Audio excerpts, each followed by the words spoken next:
निकला निकला हो बेटी पापा के जांघे बैठ पापा के जांघे बैठ।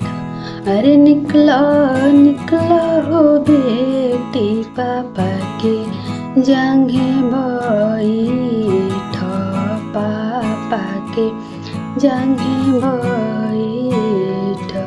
अरे कैसे में निकली हो पापा रे जांघे बैठी।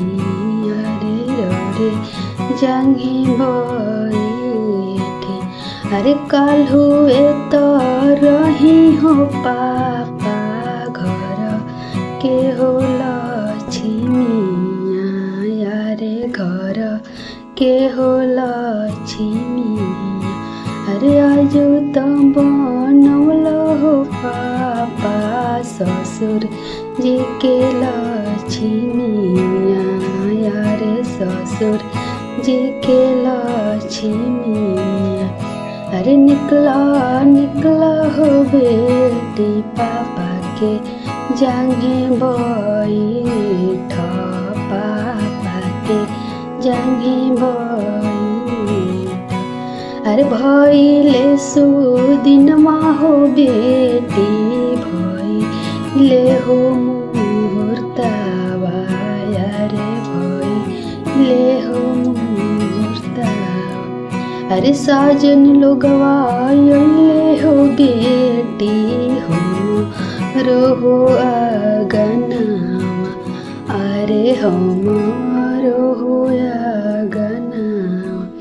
अरे हुई है कन्या दनवा हो बेटी आजू के हो दिनावा। अरे आजू के हो दिनावा। अरे निकला निकला हो बेटी पापा के जांघे बैठ पापा के जांघे बैठ। अरे काजू तो रहनी हो पापा तो रोहो दुलरू। अरे तो रोहो दुलरू।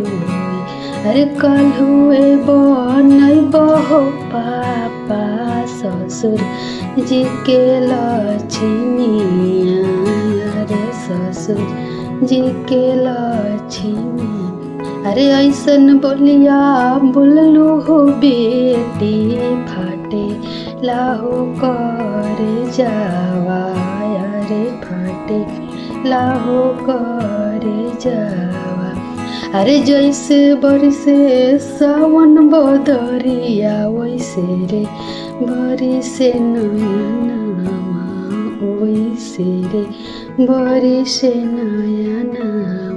निकला निकला हो बेटी मम्मी के जांघे बैठ मम्मी के जांघे बैठ।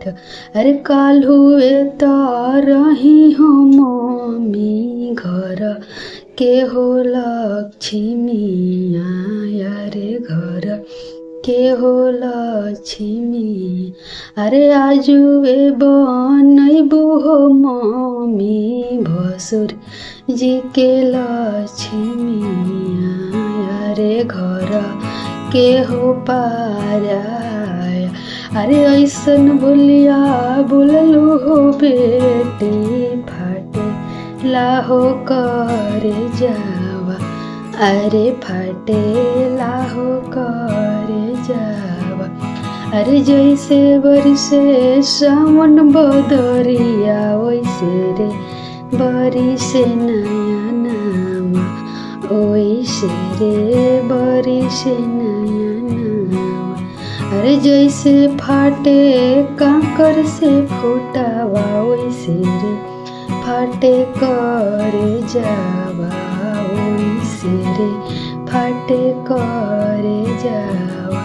निकला निकला हो बेटी पापा के जांघे बैठ पापा के जांघे बैठ।